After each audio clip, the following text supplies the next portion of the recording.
폐가 아플 정도로 희박한 공기나 대기 자체가 당신을 짓누르는 듯한 압도적인 열기를 느끼며 깨어난다고 상상해 보십시오.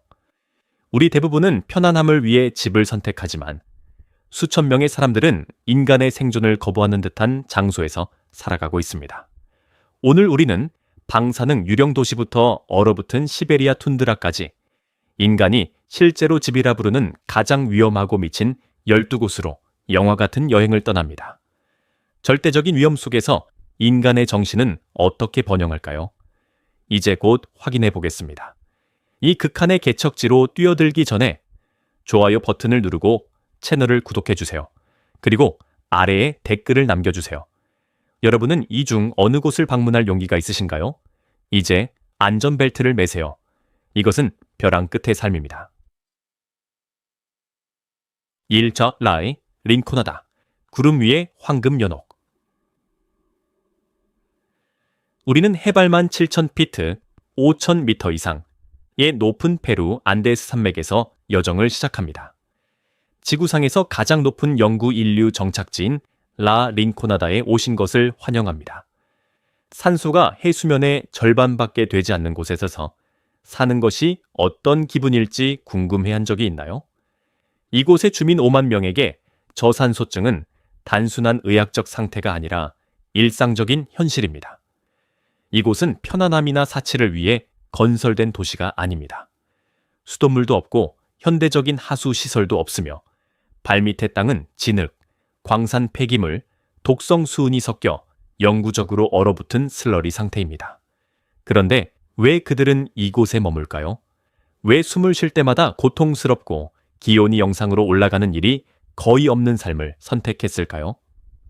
그 답은 아나네아산에 험준하고 얼어붙은 바위 깊숙이 묻혀 있습니다. 바로 금입니다. 이곳의 경제는 잔혹한 카초러 시스템에 의해 돌아갑니다. 광부들은 어둡고 추운 터널에서 30일 동안 무보수로 일하며 30일째 되는 날 자신의 인생을 영원히 바꿀 만큼 풍부한 광석 자루를 들고 나갈 수 있기를 희망합니다.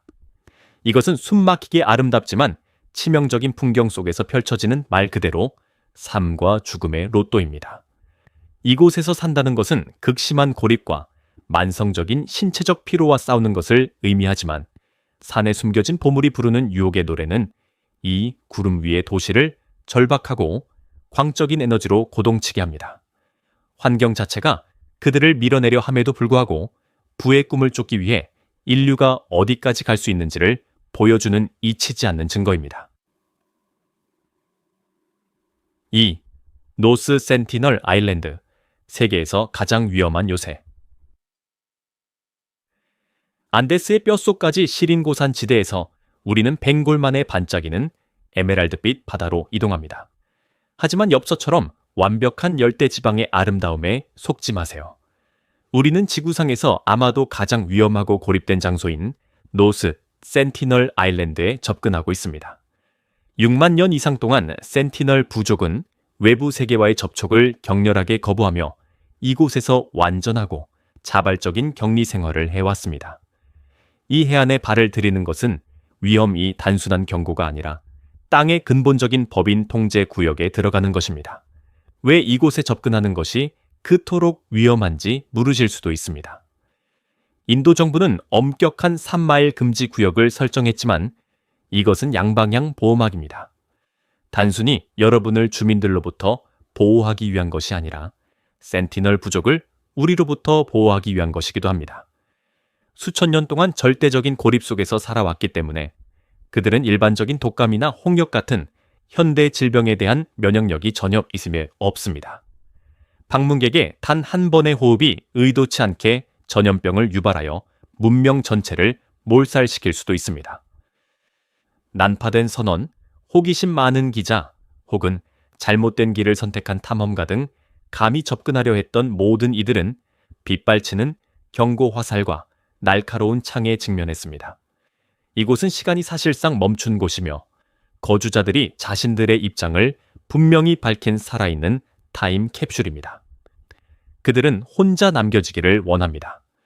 지구의 구석구석이 위성에 의해 지도로 만들어지는 시대에 노스 센티널은 나머지 인류를 근본적인 위협으로 간주하는 사람들에 의해 지켜지는 어둡고 뚫을 수 없는 공백으로 남아 있습니다. 3. 다나킬 분지, 지옥으로의 사이키델릭한 여정. 이제 여러분을 에티오피아의 아파르 지역으로 안내하겠습니다. 이곳은 흔히 인류의 요람이라 불리지만 실제로는 화산 활동이 빚어낸 초현실적인 지옥의 풍경에 훨씬 더 가깝습니다. 다나킬 분지는 지구상에서 가장 뜨겁고 낮으며 지질학적으로 가장 활발한 지점 중 하나입니다. 보글보글 끓어오르는 산성 웅덩이, 넌빛 노란색의 유황 온천, 그리고 섭씨약 49도에 가차없는 열기 속에 아른거리는 지평선까지 뻗어있는 거친 소금 평원이 지배하는 풍경을 상상해 보십시오. 땅에 갈라진 틈에서는 유독한 유황가스가 쉿쉿 소리를 내며 뿜어져 나오고 발밑의 땅은 마치 타오르고 있는 것처럼 느껴질 수 있습니다. 하지만 놀랍게도 이곳에도 생명은 존재합니다. 아파르족은 수세기 동안 이 외계 행성 같은 환경을 삶의 터전으로 삼아왔습니다. 현지의 물은 대개 염분이 섞여 있고 그늘조차 거의 없는 이곳에서 그들은 어떻게 살아남는 것일까요? 그들은 지구의 갈라진 틈의 유목민이라 불리며 그들의 존재 전체는 백색 황금이라 불리는 소금을 채굴하는 고되고 오래된 노동을 중심으로 돌아갑니다. 매일같이 이 강인한 사람들은 지각에서 무거운 소금 덩어리를 직접 깎아내어 거대한 낙타 행렬에 싣고 타오르는 사막을 가로지르는 며칠간의 고된 여정을 떠납니다. 이곳은 마치 다른 행성에 와 있는 듯한 공포스럽고도 사이키델릭한 아름다움의 세계입니다. 다나킬에서 산다는 것은 끊임없고 리드미컬한 적응의 상태로 존재하는 것입니다. 이는 인간의 의지가 때로는 자연의 가장 극단적이고 가혹한 요소보다 더 강력할 수 있음을 증명합니다. 그들은 이 지옥 같은 풍경을 단순히 견뎌내는 것이 아니라 정복했으며 지구상에서 가장 적대적인 장소 중 하나를 그들의 조상대대로 내려온 고향으로 바꾸어 놓았습니다. 사버 체르노빌 금지 구역, 원자의 그림자 아래에서의 삶. 이제 우리의 시선을 가이거 개수기에 똑딱거리는 소리가 일상의 배경음악이 되는 북부 우크라이나의 유령 도시로 돌려봅니다. 체르노빌이라는 이름을 종말의 세계적인 대명사로 만든 사호기 원자로의 대폭발 사고 이후 수십 년이 흘렀습니다. 전 세계 대부분은 이 30km의 금지 구역을 콘크리트와 방사능으로 뒤덮인 고요한 무덤으로 여기지만 되살아난 숲속 깊은 곳으로 들어가 보면 오래된 오두막 굴뚝에서 연기가 피어오르는 것을 발견할 수 있습니다. 이들은 정부의 대피 명령을 거부하고 자신들이 아는 유일한 땅으로 돌아온 자가 정착민들인 사모셀리입니다. 누군가는 방사능 황무지를 어떻게 고향이라 부를 수 있는지 의아해할 수도 있습니다. 제2차 세계대전의 공포와 소련의 기근에서 살아남은 노인들이 대부분인 이 주민들에게 세슘 137의 보이지 않는 위협은 고향을 떠나야 하는 상심보다 훨씬 덜 무섭습니다. 그들은 여전히 오염된 토양에서 감자와 베리를 재배하며 뜨거운 정원을 가꾸고 세상의 나머지 사람들은 감히 손대지 못할 우물물을 마십니다. 이는 깊은 역설의 삶입니다. 주변 도시 프리피아트가 소련 야망의 뼈대만 남은 기념비로 허물어져 가는 동안 사모셀리들은 소박한 19세기식 생활 방식을 유지합니다. 그들은 조상의 영혼이 깃든 평온함을 위해 신체적 건강의 장수를 맞바꾸었습니다. 이 기괴하고 방사능이 감도는 에덴 동산에서 생명은 단순히 견디는 것이 아니라 끈질기게 떠나기를 거부하며 어떤 이들에게는 고향의 이끌림이 원죄에 대한 공포보다 더 강력하다는 것을 증명합니다. 5. 데스밸리, 지구의 천연 용광로에서 살아남기. 우크라이나의 고요한 방사능으로부터 우리는 공기 자체가 가슴에 물리적인 타격을 주는 것처럼 느껴지는 곳으로 이동합니다. 소금 분지와 모래 언덕의 땅이자 지구상에서 기록된 가장 높은 기온인 화씨 134, 도섭씨 56.7도라는 기록을 보유한 캘리포니아의 데스밸리에 오신 것을 환영합니다. 이곳은 태양이 단순히 빛나는 것이 아니라 단 몇 시간 만에 인간의 체액을 증발시킬 수 있는 폭군과 같은 강렬함으로 군림하는 극한의 분지입니다. 금속은 무기가 되고 지면은 신발 밑창에 고무를 녹일 만큼 뜨거운 풍경입니다. 하지만 이곳에 실제로 1년 내내 사람이 살고 있다는 사실을 알고 계셨나요? 퍼니스 크리크라는 작은 공동체에는 국립공원 직원들과 팀 비샤 쇼쇼니, 부족이 이 용광로 같은 곳을 집이라 부르며 살고 있습니다. 살아남기 위해 삶은 그림자 속에서, 그리고 산업용 에어컨의 끊임없는 소음 아래에서 이루어져야 합니다. 한여름에는 수돗물조차 데일 정도로 뜨겁게 나오고 우체통까지 걸어가는 단순한 행동조차 사막 탐험과 같은 전술적 정밀함을 요구합니다. 왜 그들은 자신들을 파괴하려는 것처럼 보이는 이곳에 머무는 걸까요? 주민들은 끔찍한 아름다움에 대해 이야기합니다. 황혼역의 산들이 짙은 멍이 든 듯한 보라색으로 변하는 모습과 사막밤의 절대적이고 성당 같은 고요한 말입니다. 그것은 태양의 리듬에 완전히 굴복하는 삶이며 인간은 열기 속에서 살아남기 위해 먼저 그 절대적인 힘을 존중해야 한다는 것을 배운 곳입니다. 6. 오이미아콘, 시베리아 툰드라의 얼어붙은 심장. 데스밸리가 세계의 용광로라면 우리의 다음 목적지는 세계의 냉동고입니다. 우리는 지구상에서 사람이 상주하는 가장 추운 정착지인 오이미아콘을 방문하기 위해 시베리아의 외딴 야쿠티아 지역으로 여행합니다. 평균 겨울 기온이 화씨 영하 58도, 섭씨 영하 50도, 안팎을 맴돌고 따뜻한 날이라고 해봐야 영하 40도 이상인 세상을 상상해 보십시오. 이 얼어붙은 왕국에서는 숨결이 즉시 얼음 결정으로 변하며 현지인들이 시적으로 별들의 속삭임이라 부르는 소리를 만들어냅니다. 이곳은 환경이 당신의 존재 매초를 지배하는 곳입니다. 땅이 화강감처럼 단단하게 얼어붙은 곳에서 공동체는 어떻게 기능할까요? 오이미아콘의 도전 과제들은 외부인에게 거의 초현실적으로 다가옵니다. 자동차는 가열된 차고에 보관하거나 24시간 내내 시동을 걸어두어야 합니다. 엔진이 단 1시간이라도 멈추면 오일이 슬러지처럼 굳어버려 차량은 영구적인 얼음 조각상이 되어버립니다. 배관은 즉시 파열되기 때문에 상하수도가 없으며 주민들은 야외 화장실을 이용하고 식수를 얻기 위해 강 얼음 덩어리에 의존합니다. 영구 동토층에서 살아남을 수 있는 식물이 없기 때문에 그들의 식단은 거의 전적으로 육식 얼린 생회, 술록고기, 말 피선지로 이루어집니다. 죽은 자를 묻는 것조차 엄청난 고역입니다. 무덤을 파기 전에 며칠 동안 땅을 녹이기 위해 거대한 모닥불을 피워야 합니다. 그럼에도 불구하고 오이미아콘의 주민 500명은 회복력이 강하고 따뜻한 마음을 가진 것으로 유명합니다. 그들은 자신을 추위의 희생자로 보지 않습니다. 그들은 스스로를 추위의 주인으로 여기며 인간의 정신이 지구상에서 가장 어둡고 추운 구석에서도 밝게 타오를 수 있다는 살아있는 증거가 되어줍니다. 7. 톤레삽, 메콩강의 맥박 위에 떠있는 삶.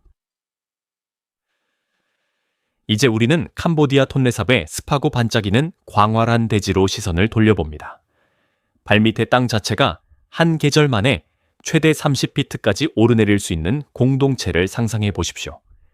이곳은 바로 수상마을의 세계입니다. 단 하나의 도로도, 한 뼘의 영구적인 흙도, 전통적인 기초도 없이 사회 전체가 어떻게 기능하는지 궁금해한 적이 있습니까? 이곳의 집, 학교, 병원, 심지어 식료품점까지도 대나무 뗏목과 부력이 있는 통 위에 지어져 호수에 움직이는 가장자리에 묶여 있습니다. 이 수중 주민들의 삶은 메콩강의 리드미컬하고 거대한 고동에 의해 결정됩니다. 몬순 비가 내리면 강물은 역류하며 톤레삽의 크기를 건기대보다 5배나 부풀립니다. 모든 집은 밧줄을 풀고 물러나거나 밀려오는 물을 따라 내륙으로 수마일을 끌려가야 합니다. 그것은 끊임없고 우아한 불안정의 삶입니다. 아이들은 걷기도 전에 노 젓는 법을 배우고 경제는 전적으로 계절별 어획량을 중심으로 돌아갑니다. 하지만 호수 위의 삶은 보이지 않는 위험으로 가득 차 있습니다. 위생은 끊임없는 싸움이며 기후변화가 메콩강 홍수 주기에 예측 가능성을 무너뜨림에 따라 이 수상 공동체들은 실존적 위협에 직면해 있습니다. 그들은 생존을 위해 땅에서 스스로를 분리했지만 여전히 자연의 가장 예측 불가능한 물의 순환이라는 자비에 매여 있는 사람들입니다. 8. 소코트라, 외계의 경이로움을 간직한 잊힌 섬. 이제 여러분을 아라비아해를 건너 소코트라의 험준하고 고립된 해안으로 안내하겠습니다. 이곳은 너무나 기이해서 과학자들이 종종 인도양의 갈라파고스라고 부르는 곳입니다. 나무에서 붉은 수액이 흐르고 거대하고 빛나는 우산을 뒤집어 놓은 듯한 모습의 숲에 서본 적이 있습니까? 소코트라의 용혈수는 먼 외계 행성에서 가져온 듯한 풍경을 만들어냅니다. 하지만 기이한 식물들 너머에는 깊은 은둔의 인간 이야기가 있습니다. 수백만 년 동안 예멘 본토와 떨어져 지내온 소코트라 사람들은 자신들이 거주하는 지역만큼이나 독특한 문화를 일구어 왔습니다. 소코트라에서 산다는 것은 1년 중 몇 달 동안 섬을 세상으로부터 완전히 차단하는 격렬하고 끊임없는 몬순 바람을 견뎌내는 것을 의미합니다. 고속 인터넷도 대형 병원도 바다 건너에서 휘몰아치는 지정학적 위기와의 연결고리도 거의 없는 말 그대로 현대적 기반 시설이 전무한 곳입니다. 주민들은 고대 부족의 관습과 척박한 석회암 토양의 의지에 삶을 이어갑니다. 그들의 언어는 문자가 없는 희귀한 세머파 방언으로 수세기 동안 산속 동굴에서 살아남았습니다. 이곳의 삶은 느리고 신중하며 유난히 고됩니다. 하지만 소코트라를 고향이라 부르는 이들에게 극심한 고립은 단점이 아니라 방패입니다. 초영열 사회 속에서 소코트라 사람들은 조용하고 연약한 시간의 거품 속에 살아가며 홀로 설 수 있는 힘만 있다면 인류가 지도의 가장 구석진 곳에서도 번영할 수 있음을 증명하고 있습니다.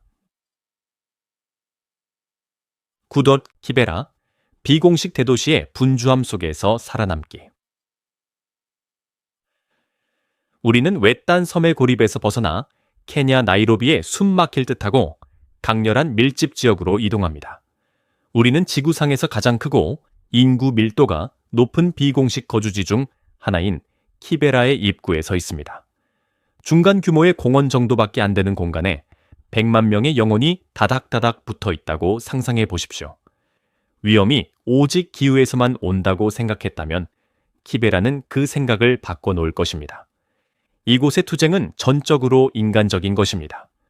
진흙벽으로 된 판잣집과 물결 모양의 양철 지붕이 얽힌 거대한 미로 속에서 인프라는 전무하며 공간을 차지하기 위한 경쟁은 끊임없는 생존을 위한 일상의 전투입니다. 이곳의 거리는 배수시설은 꿈도 꿀 수 없고 화재가 끊임없이 도사리는 포식자와 같은 좁은 골목길입니다. 공공배관시설은 없으며 깨끗한 물, 전기, 심지어 몇 평방 피트의 바닥 공간조차 귀한 자원이 되는 환경을 헤쳐나가는 것이 삶의 현실입니다. 그런데 왜 그들은 이곳에 머물까요? 왜 인구는 계속해서 늘어날까요? 그것은 키베라가 비범하고 고동치는 독창성의 도시이기도 하기 때문입니다. 구조적인 빈곤 때문에 살기에는 미친 곳이지만 동시에 인간 집단의 회복력을 보여주는 증거이기도 합니다. 혼돈 속에서도 수천 개의 활기찬 시장, 자원봉사자들이 운영하는 학교, 그리고 요리할 때 피어오르는 연기보다 더 진한 공동체 정신이 존재합니다. 키베라는 가장 소외된 도시 환경에서도 사람들이 단순히 존재하기만 하는 것이 아니라 조직하고 창조하며 전적으로 그들만의 독자적이고 도전적인 문화를 구축한다는 것을 증명합니다. 10. 고지대 히말라야, 영원한 침묵의 영역에서 살아가기. 이제 우리는 공기가 희박하고 본구리가 들쭉날쭉하며 침묵이 너무 깊어 무겁게 느껴지는 세계의 지붕으로 올라갑니다. 매년 6개월 동안 문명 세계와 완전히 단절된 마을에서 사는 것이 어떤 것인지 궁금해한 적이 있나요? 잔스카르와 어퍼, 머스탱의 외딴 계곡에는 대부분의 인간이 걷는 것조차 힘들어할 고도의 공동체가 존재합니다. 이곳의 풍경은 바위와 얼음으로 이루어진 수직의 사막이며 가장 가까운 병원이나 학교는 험준한 산맥을 넘는 고된 삶 일간의 여정 끝에 있을 수도 있습니다. 고지대 히말라야에서의 삶은 극한의 자급자족을 보여주는 전형입니다. 겨울 눈이 내리면 단순히 내리는 것이 아니라 20피트 높이의 눈더미 아래 마을 전체를 파묻어 현대 세계와의 모든 지상 연결을 끊어버립니다. 이곳에는 식료품점이 없습니다.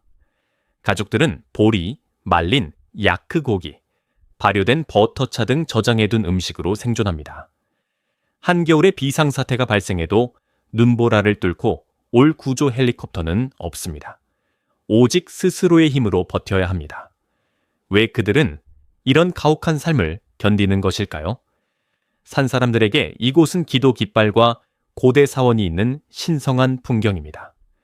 그들은 21세기의 편리함을 영적인 명료함, 그리고 산만큼이나 오래된 대지와의 연결을 위해 맞바꿨습니다. 이곳은 생존이 매일의 기도이며 본구리의 장엄함이 신성한 축복이자 물리적인 감옥인 세계입니다. 11. 노릴스크, 북쪽에 얼어붙은 산업 연옥. 히말라야의 원시적인 본구리들을 뒤로하고 우리는 이제 전혀 다른 종류의 극한 상황으로 뛰어듭니다. 인구 10만 명 이상의 도시 중 세계 최북단에 위치한 러시아의 노릴스크에 오신 것을 환영합니다. 이곳은 아마도 집이라 부르기에 가장 우울한 장소 중 하나일 것입니다. 1년 중 2달 동안 해가 뜨지 않고 눈이 검은색이나 유황빛, 노란색으로 내리는 도시를 상상해 보십시오.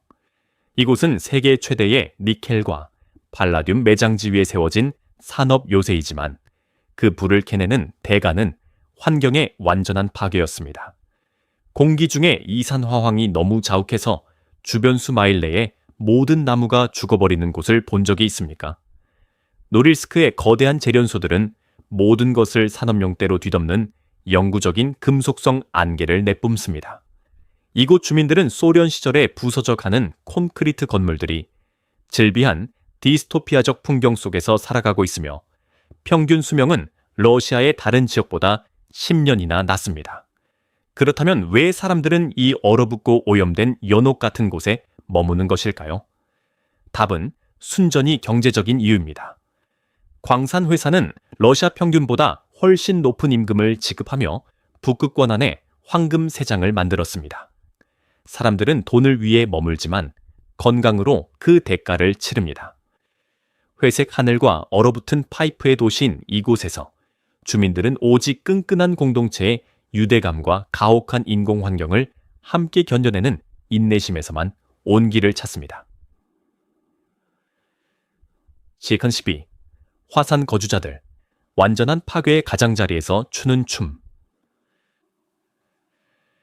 마지막으로 세계에서 가장 활발한 화산들의 킬존에 살고 있는 수백만 명의 사람들을 살펴보며 여정을 마무리합니다.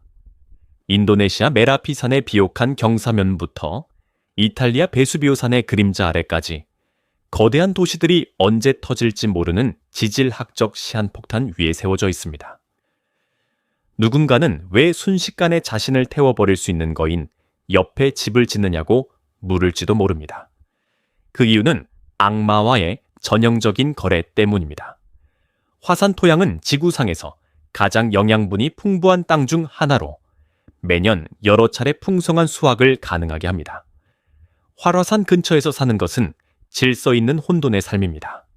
인도네시아의 많은 마을 주민들은 화산을 위협이 아니라 존중하고 달래야 할 살아있는 영혼으로 여깁니다. 그들은 산의 숨소리에 귀를 기울이고 동물의 행동을 관찰하며 폭발의 징후를 살핍니다. 하지만 마침내 땅이 갈라질 때 그 위험은 공포 그 자체입니다. 화산재와 유독가스로 이루어진 초고온 구름인 화쇄류는 시속 100마일 이상의 속도로 산비탈을 타고 내려와 지나가는 모든 것을 태워버립니다. 이 공동체들은 문 앞에 비상용 가방을 두고 살아가며 그들의 삶은 영구적인 대비 상태로 정의됩니다. 그들은 궁극의 도박을 받아들였습니다. 내일 산이 모든 것을 다시 가져갈 수도 있다는 것을 알면서도 오늘 지구의 엄청난 축복을 누리는 것입니다. 이것은 자연의 가장 파괴적인 힘의 그림자 속에서도 번영할 방법을 찾아내는 인간의 회복력을 보여주는 궁극적인 표현입니다. 우리의 여정은 심오한 진실을 드러냅니다. 인류는 지구상에서 가장 적응력이 뛰어난 종이라는 점입니다.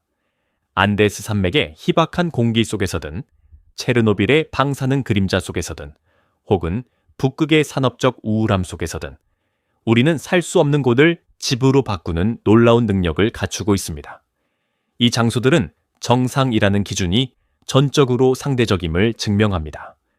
오이мя콘 주민에게 영하의 기온은 그저 일상일 뿐이며 톤레삽 호수의 가족에게 수상가옥은 완벽하게 안정적인 보금자리입니다.